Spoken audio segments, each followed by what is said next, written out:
You hear the clanking of iron chains. The thick stench of rot clings to the walls. And then you see it. A cell no bigger than a coffin, already packed with 3 other men, all staring back at you with hollow eyes. What if I told you this wasn't a dungeon from a horror film, but a real place you could end up in just for stealing bread? Medieval prisons weren't just punishment. They were places designed to break the body and the soul. And once you were in, there was no telling who or what you'd leave behind. Let's step inside a world few survived, and even fewer dared to speak about. It always began the same way, quietly. A hushed voice in the market, a passing glance that lingered too long, a knock on the door before dawn. In the medieval town of Brindhelm, rumors held more power than written laws. This was a time when justice had no patience for doubt, and even less for mercy. If someone whispered your name with the wrong tone at the wrong time, you didn't get a warning. You got disappeared. That summer, fear clung to the streets like a fog that wouldn't lift. People spoke in half sentences, avoided eye contact, and kept their heads low. The constables wore heavier boots, their footsteps echoing like war drums across cobblestone alleys. No one knew who'd be next.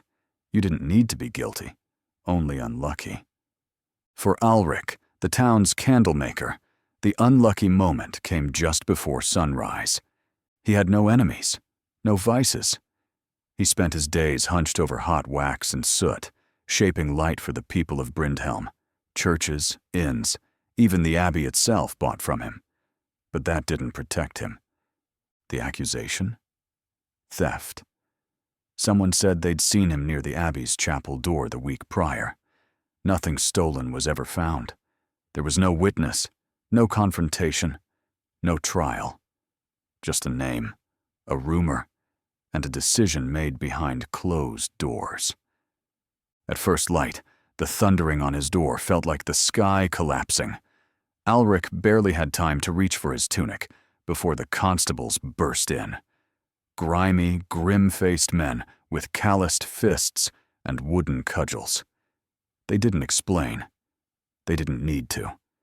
His protests were cut short with a blow to the ribs that left him gasping. His neighbors peeked from behind curtains, watching in silence. They said nothing. In Brindhelm, defending the accused could easily earn you the same fate.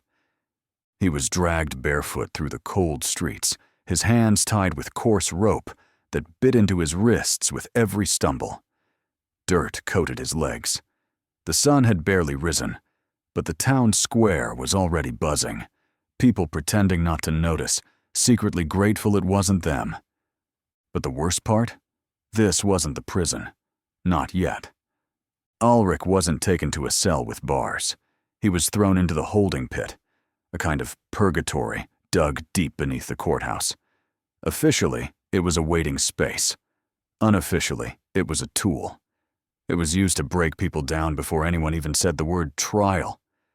The pit was a stone hole, 6 feet wide, and just deep enough that you couldn't stand, without brushing your head against the low ceiling. The air was damp, the kind that clung to your skin and soaked through your clothes. There was no light, no food, unless someone on the outside paid to send it, and the only water came from leaks in the wall during rainfall. Prisoners relieved themselves in corners. Rats scurried along the floor and across sleeping limbs, fearless and well-fed. There were no rules in the pit. Some cried. Others shouted until they lost their voice. A few laughed, long, broken laughs that echoed like nightmares. Days bled into each other. Time didn't pass so much as it dissolved. Alrik curled into a corner, his arms wrapped tight around his knees. He couldn't stop shaking. Whether from fear or cold, he couldn't tell. He replayed every moment of the last few weeks, trying to pinpoint where he went wrong. Who had accused him? Why? What did they want? His hands, so used to crafting soft beeswax into something beautiful, were now bruised and raw. He kept staring at them in the dark, as if they might tell him something. He whispered prayers to no one in particular. The gods felt distant here. Maybe they didn't listen below ground. He didn't know if it was night or day. He didn't know how long he'd been there. And worst of all, he didn't know if he was ever getting out.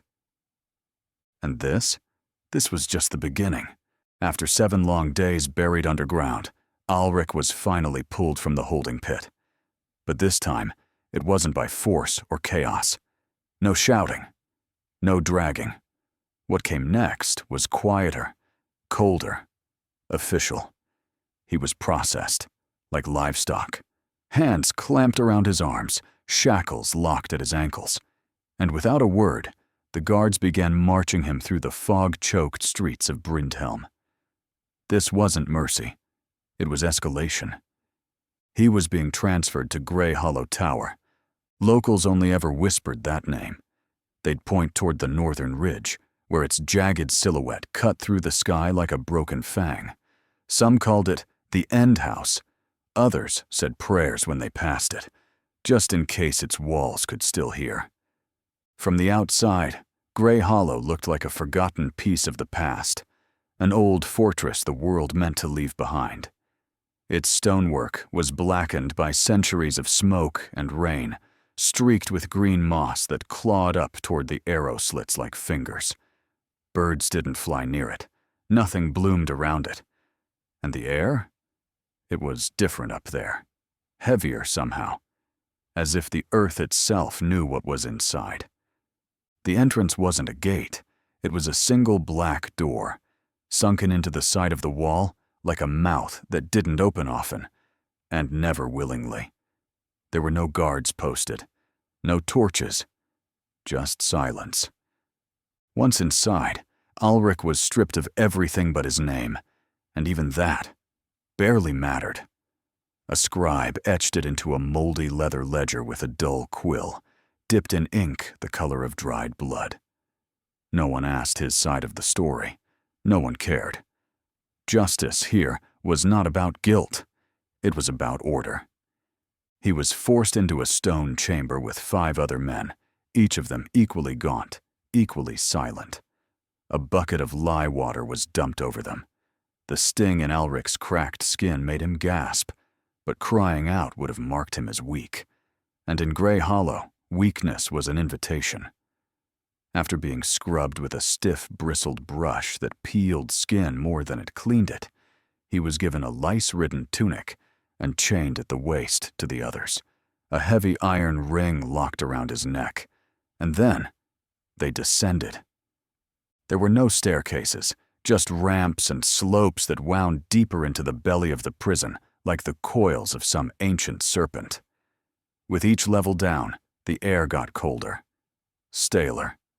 Time seemed to slow until it stopped meaning anything at all. Alrik wasn't sure how far they went, but by the time the turnkey released his chain, he knew the sun would never reach him again. His cell wasn't really a room. It was a carved-out pocket in the stone, just big enough to crouch in. The floor was slick with moisture that never dried. It reeked of mildew, old blood, and something else. Something sour, like rotting despair. And sometimes, when he leaned against the wall, he could feel it pulse. Or maybe he just imagined that part. He wasn't sure anymore. Alrik wasn't alone in Grey Hollow. In a cell 2 paces down was Willem. They called him the Quiet Man. He'd once been a priest, a man of scripture and mercy, until he quoted the wrong verse in front of the wrong bishop. Heresy, they called it. Blasphemy. Now, Willem barely blinked. His eyes had the look of someone who'd stared into the abyss and didn't like what stared back. He spoke rarely and only in whispers. When he did, it was always about silence, as though sound itself had betrayed him long ago. Then there was Iselda, the jailer's servant, a pale woman with sharp hands and a tighter mouth. She brought stale bread and lukewarm broth twice a day if you paid, coin, favors, or secrets. She never made eye contact. Rumor had it her brother died in Grey Hollow years before, forgotten by the court and left to rot in a lower cell. She wore his iron ring on a thin chain around her neck, a reminder to the prisoners that kindness was expensive and grief didn't make her soft. Ulrich learned quickly how the tower worked. The guards didn't speak. They didn't shout. They didn't even carry torches. You'd only see them when someone was being moved, or when they didn't come back. Some said the guards weren't men at all, but shadows given orders. Others claimed they were just as trapped as the prisoners. No one knew for sure. The deeper floors of Grey Hollow were a world without clocks.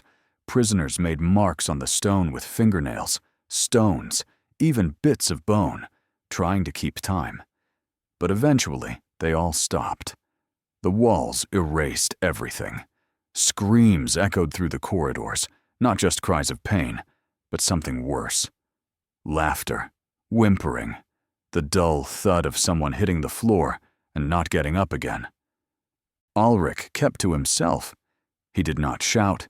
He did not beg. He listened. The cell taught him how. He thought about the wax shop, the gentle smell of beeswax and burning wick. He thought about the wooden floor creaking under his boots, the smile of his wife, the sound of raindrops hitting the window above his bed. He thought of those things because the alternative was thinking about what would happen next. But that wasn't the worst part. The worst part wasn't knowing who had accused him, or why. That mystery burned hotter than hunger, colder than fear. Somewhere above, someone still walked free. Someone still bought candles. And someone had put him here on purpose. And just when Ulrich thought the tower had shown him all it had to offer, just when the walls began to feel permanent, something changed. And that's where things took a turn he never saw coming. Ulrich's name was finally spoken again, but it didn't feel like salvation. It came not with fanfare or hope, but with the quiet rattle of keys and the sound of boots on stone. The sky outside was the color of old pewter, spitting rain in lazy, miserable drops. The guards didn't say a word. They just pulled him from the shadows of his cell and dragged him up a spiral staircase, slick with moss and old blood. This wasn't a trial in the sense anyone today would recognize. There were no lawyers, no jury, just a stone chamber where 3 judges in thick wool robes sat behind a slab of blackened oak, raised high like they were carved into the walls themselves. Above them, a beam of dusty light cut through the gloom, falling on Ulrich's dirt-stained tunic and sunken eyes. He stood alone, shackled at the wrists, silent. Not because he had nothing to say, but because he knew it wouldn't change anything. The charges had not changed. Theft. A silver cup from the abbey, still missing, still never proven. No witness, no proof. Just a priest's word that after prayer and meditation, he had felt the guilt inside Ulrich's soul. That was all it took. In this place, suspicion was as strong as fact, and silence often louder than any cry. They asked him plainly, "Do you confess?" He hesitated. For a second, maybe 2. That was enough. The pause was all the answer they needed. The guards seized him again, this time leading him not back to the tower, but sideways, through a narrow door, into what they called the questioning room. But let's not sugarcoat it. This wasn't questioning. This was the point where the truth didn't matter anymore. The room was small, windowless, with walls blackened by torch smoke and time. And on those walls, tools. Iron boots lined with spikes, thumbscrews twisted tight with splinters still wedged in. A rack with worn leather straps, and a crank that squeaked like it had a memory of its own. In the corner sat a table, and on it, bound in red leather, the confession book, already open. No one needed to speak now. The tools would do the talking. Ulrich was restrained. He didn't scream at first. Most didn't. But eventually, like every prisoner brought here, he broke. Not because he was guilty, but because there was no alternative. Pain wasn't the worst part.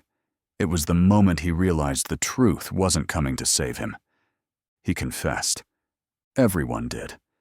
And with that, it was over. The judges didn't debate. They didn't deliberate. They declared him guilty and scribbled 3 simple words into the ledger. Punishment to follow. No date, no details, just a future stripped of meaning. But they weren't done with him yet. He wasn't returned to the regular prison halls. Instead, he was taken deeper, further than he'd ever been before, into a corridor known only by those who had reason to fear it. There, at the very end, was a door sealed not with iron bolts, but with black pitch. A warning, not a lock. Inside was nothing. No straw bed, no candle, no bucket. Just 4 walls and air that felt too heavy to breathe. They called it the end room. No sound passed through, not even footsteps. No light ever entered. The darkness here wasn't just the absence of sun. It was thick, almost physical, like something that could drown you slowly. No one spoke his name again. No one came. He wasn't fed unless someone remembered. Some prisoners had lasted weeks, others days. But all of them faded the same way, into silence, into nothing, into a story no one would ever tell. Because in places like this, people weren't meant to be rehabilitated. They weren't expected to return home. They weren't even meant to be remembered. They were meant to vanish, and that's exactly what happened to Alrik. Not with a scream, not with a fight, but quietly, like a candle in a cellar, flickering once before the dark finally won. These prisons weren't meant to correct or contain. They were built to erase your name, your identity, your existence. And yet, their stories live on. Through scratched stone, forgotten names, and brave souls like Ulrich, whose tales, though lost in time, still whisper through the walls. If this journey through the darkest parts of medieval justice intrigued you, don't forget to like and subscribe. In the next episode, we'll uncover another twisted truth about history you've never heard before. Trust me, you won't want to miss it.